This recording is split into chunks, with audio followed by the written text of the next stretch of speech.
Lisa Butterworth, and this is the Mormon Sex Info podcast. I'm here today with Natasha Helfer, who recently had an article published in the Washington Post about her membership court that will be on Sunday. And there are certain things in the article that Natasha would like to respond to, and maybe some things to clarify, some things to correct.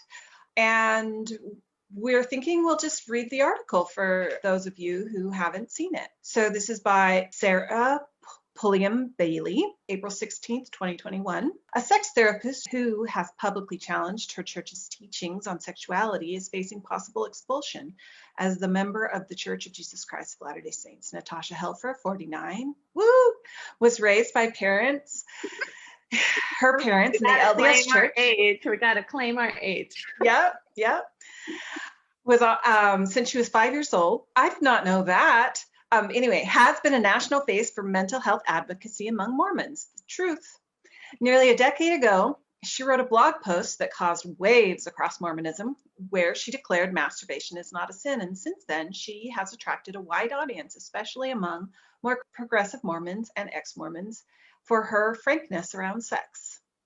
Anything you want to respond to there? Okay, no, that I would say that's all very accurate. But before we go further, I just want to say the following things. So Lisa Butterworth is currently taking her lunch while she's taking her PhD classes to become a PhD level sex therapist. So we only have 20 minutes. So we're considering this kind of like part one, and we'll try to reconnect either tonight or tomorrow to finish it up.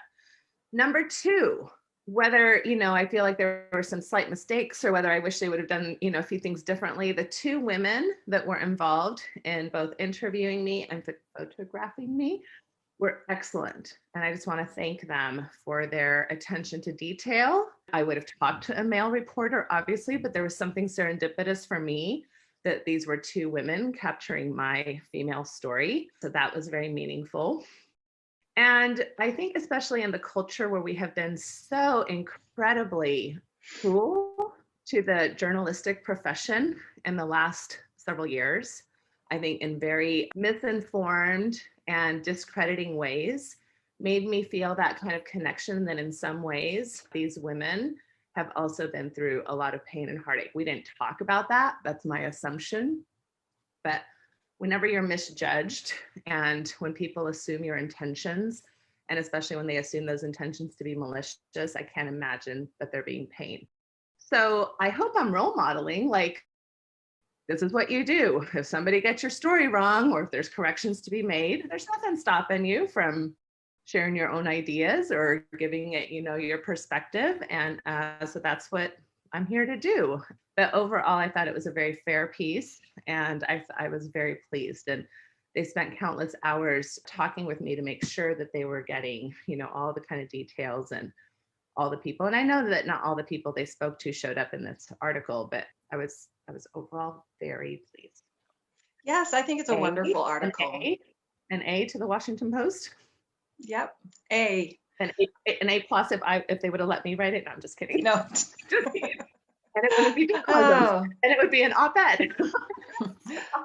There you go. All right, so that's what I have to say. So that first paragraph that you shared, I thought was, there's nothing I would correct there. She is facing discipline for charges of apostasy or public dissent from the church leaders. Such charges are rare and more common with members who are promoting polygamy, according to Taylor Petrie, a scholar of history and gender and sexuality in contemporary Mormonism. However, there have been a few other high-profile apostasy cases in recent years, including against Kate Kelly, who advocated for ordination of women in the church and was excommunicated in 2014. Helfer said of LDS church leaders, they're trying to discredit me professionally. They're treating me like a pariah in this community.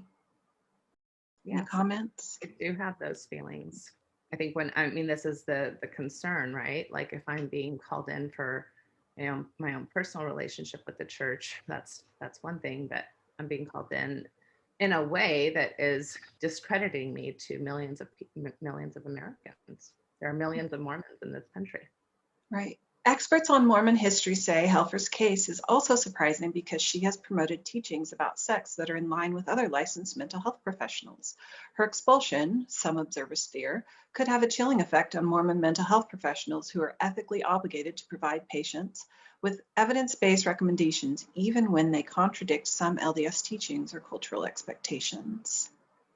That is correct. And I think that's been, I mean, you were the one that kind of did the whole professional letter thing. And can you tell us how many people, how many clinicians have signed on to this letter that shared very much these concerns, which we'll make sure too to share a link to that.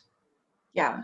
Currently, I think we're hovering up close to 450. I mean, last time I looked, it's been a minute because I've been in school, but that is where we're at. And if you signed it and you don't see your name yet, we're just updating it. It'll be there.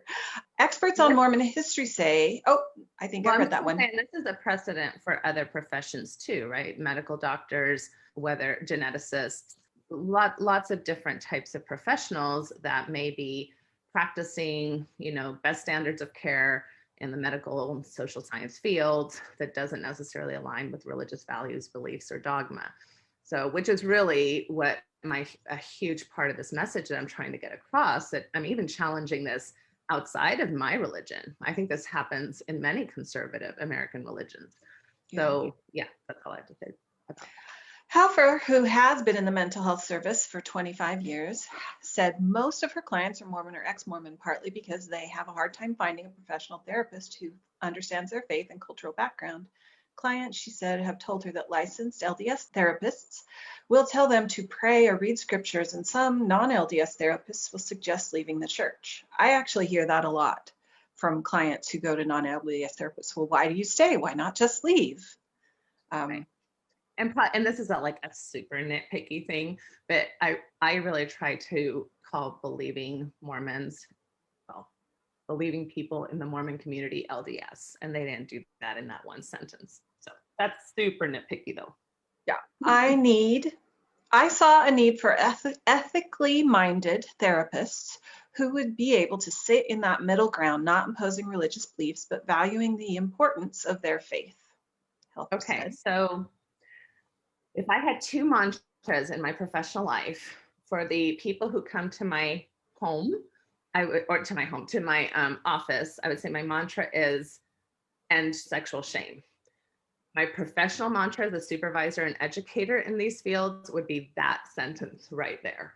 That is what I really care about. So in that sense, I'm really pleased with this article because I felt like it really talked about the 2 points. It's about helping the population, the public, but it's also about helping mental health professionals serve the public in ethical ways that honor religion, honor cultural diversity, honor values and morals of people as they come in, also value non-religion people, right? If they're religious, if the therapist is religious, and to follow clinical standards. About 10 years ago, she became one of the few licensed sex therapists in the Mormon world. I'll pause there. Okay, yeah. So there currently isn't a license for sex therapists. And this is actually something that a lot of people in ASECT are considering, or at least vocalizing that they're probably, it'd be nice if there was more regulation. Because currently the only state in the United States that licenses or regulates sex therapy is the state of Florida. But there is ASECT, the American Association for Sexual Educators, Counselors, and Therapists, which is considered the kind of governing organization and association that has very thoughtfully over decades of years come up with their ideas about what's the criteria that a person needs to go through to be able to really adequately call themselves a sex therapist. But see the difference there, and I do think that this is important for the public to understand. If I get my bachelor's degree, let's say, in family science, I cannot call myself a marriage and family therapist. Every single state in this country would call me in and there would be probably a fine or legal ramifications or something because I am presenting myself incorrectly to the public. So I have to get my master's degree. I have to go through a kind of like a 2-year licensing procedure under supervision by another supervisor that's also licensed. And that whole process takes like, hundreds and even thousands of hours, right? As you well know, Lisa. So there isn't anything like that. So really any therapist that is licensed, whether they specialize in grief or trauma, or they went to this university or that university, can call themselves a sex therapist if they think that they know something about sexuality. And that's really dangerous, because I know what I knew as a trained licensed marriage and family therapist. And I know now what I know as a certified sex therapist. And I am letting everybody know that those two Natashas were very different people as far as the type of therapist that showed up, at the other end of your couch per se, right? So this is something that I also feel very passionate about, that therapists in general should not call themselves sex therapists unless they're certified. They can say, maybe I specialize in areas of sexuality. There's a lot of people, for example, there's a lot of therapists who specialize in sexual trauma, but that's still different than being a certified sex therapist who specializes in a lot of different areas of human sexuality, not just the trauma piece. So this is something that I'm also very passionate about educating the public on. I also want to say that the credentials for a certified sex therapist is CST. Well, there are some people who have a CST. This is just really kind of, I don't know if it was intentional or just really bad coincidence, that went through trainings as Christian sex therapist. And that is not an ASEC certification. So even with the CST, you want to be careful to make sure that they are an ASEC certified sex therapist. And that's why whenever I publish anything or write about myself or on my about pages, I always mention the organization of ASEC, which I am very proud to be a member, and not only a member, but a supervisor for that organization. It has been pivotal for my sex therapy training development. I actually know someone who went through the training to become a Christian sex therapist. However, she was not allowed to become a Christian sex therapist because you have to sign a letter that says that you believe the Bible is the only word of God, and there was some other thing that she didn't ethically feel like she could sign as a Mormon. Like if you're a Mormon and you're claiming to be a Christian sex therapist, you probably didn't read the what you signed or something, because they don't allow you. Christian sex therapists are not interested in letting Mormons be Christian sex therapists. So that's a whole nother disaster discussion. That's a theological discussion, right? Because Mormons do consider themselves Christian, but the Christian community at large has rejected us for a long time, right, in that regard. Yeah, and so that's an interesting ethical and moral discussion. But yeah, she thought that the training was pretty good, but kind of limited in some ways, not as thorough as the ASEC training. But they, like she said, that overall it was a good experience and she was glad to have it. So that's just it. I know that one of the main distinctions is that it is not as thorough, and they do not require one of the main requirements for ASEC, which is a SAR, which is a sexual attitudes reassessment, which is actually a pretty important piece of becoming aware of your own biases, because they make you really confront aspects of human sexuality that we are probably in some of those areas uncomfortable with personally, either because it hits a tension with our values or our morals or even our erotic tastes and preferences just as a human being, right? Because we all differ in those things. So if they're showing you materials about human sexuality that don't align, like maybe, BDSM or kink or, things that not everybody shares that same erotic interest, a therapist has to learn how to see that material and go, have that maybe initial kind of personal reaction, become aware of it, and learn how to release that so that you can sit in front of somebody who has different erotic templates and interests in you without judgment, shame, and kind of presenting an aura that you're not going to be safe enough to be able to talk about those things. And I'm going to say one more thing, and we're going to finish on this point because I think this is all we have time for. I think that there is something extremely, so this is where I would call kind of, I'm not a consumer affairs expert, so I'm going to probably mess up my language, but for there to be trainings in this country that require therapists, people who are really trying to, I think, like this person that you're telling me about, I'm sure had all good intentions, right? They were wanting to learn and they wanted to maybe stick within their own values, whatever that was about. Or they didn't even know that there was a better program available. And so these programs, and this is also true of the CSAT certification, the Certified Sex Addiction Training Programs, which are not supported by ASECT and do not, again, comply with the academic and evidence-based rigor that is expected of us as clinicians, cost these clinicians thousands of dollars to get pretty much what I think is a quack degree. And you can quote me on that one. I know I get in trouble for saying, and you can quote me on that one, because I get passionate and I say things that maybe aren't very nice or don't feel nice, but it's not my intent to not be nice. Like my heart hurt if I had paid thousands of my own precious dollars. And it's not like mental health clinicians make a lot of money. I mean, it's expensive to continue in educational rigor as a mental health clinician. We have to get CEUs every year. We have to pay for licenses. We have to pay for malpractice insurance. We have to, pay for websites, and we have to pay for like now all the internet stuff, like a website and a portal and like confident. I mean, if you're in private practice, it's extremely expensive to be in private practice, both from like just a business side and also a clinical side. And then on top of it, to further your education in programs that are not regulated, like university programs are, right? Like if you get your master's degree in psychology at Harvard, or you get it at a much smaller university like Friends University, like I did, they both are having to follow criteria in order to say that we are accredited. And I remember my poor professors, like every time they had to do a reaccreditation, it was like almost like, we didn't see them for a week, because it was very intense for them to prove that their program deserved that title of accreditation.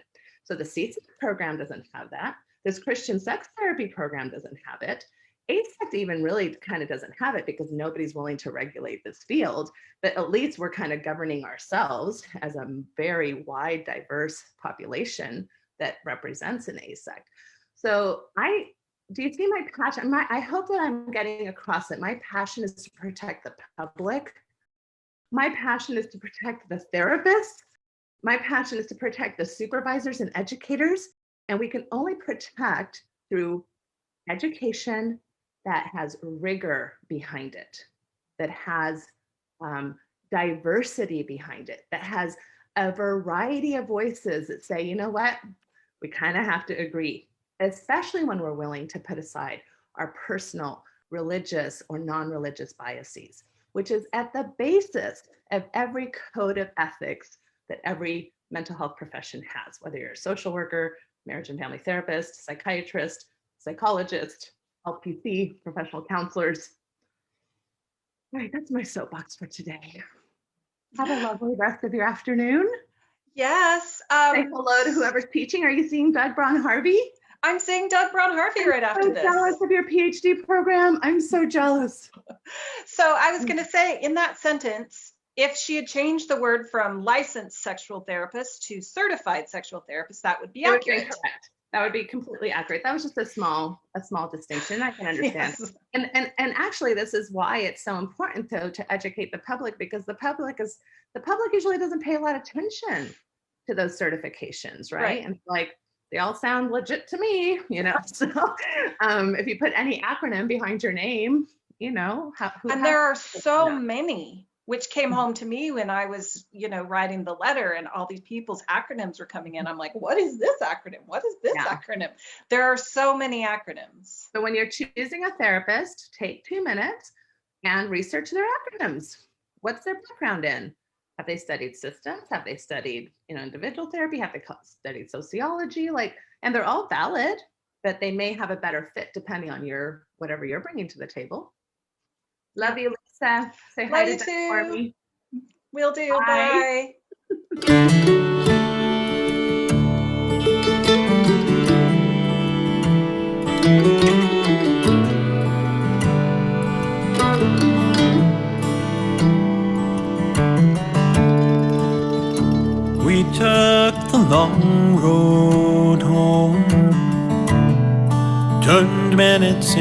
miles.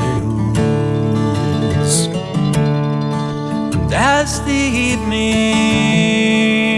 traveled on, the sunset bathed your smile. We stopped beneath the desert stars, wrapped in each other's arms. Was as simple as I love you, an ordinary, extraordinary truth.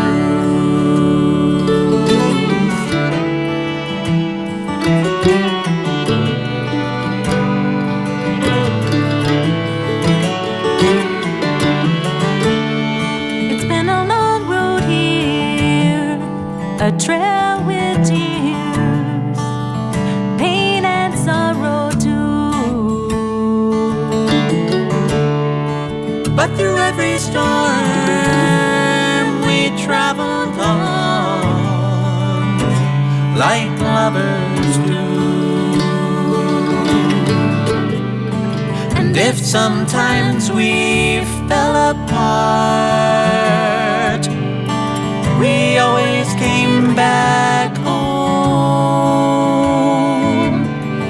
Was as simple as I love you, an ordinary, extraordinary truth.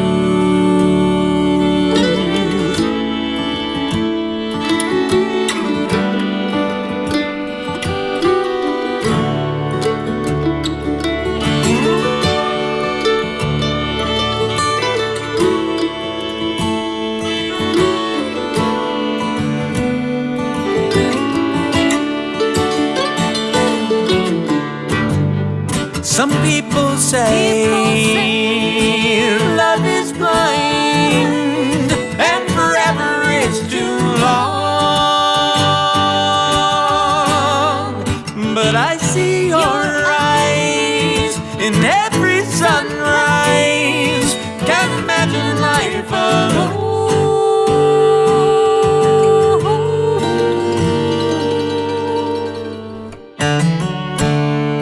Let's take the long road on together until we're gone.